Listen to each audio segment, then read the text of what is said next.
बेटा और बेटी के कहल जाला भले के, पर बेटा बेटी में फर्क बरियार बा। अब बेटी क कदम ना सहात बाटे तनिको सा, अब बेटा बद जूझ जात पूरा परिवार बा। त हे जा जरल बेटी हो जा मरल बेटी, बेटी बलि बेदी पर चढ़त बार बार बा। अब बेटी का स्वच्छंदता बेहयपन कहात बाटे। अब बेटा बा शिकारी, बेटी आजीवन शिकार बा।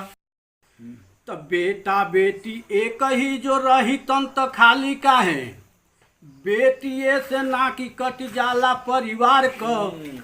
अब बेटा क नालायकी जवानी क कहाला दोष, भुक्त भोगी बेटी भागी बनेली धिक्कार क। तब बेटी क कसूर बस एतने बा बेटी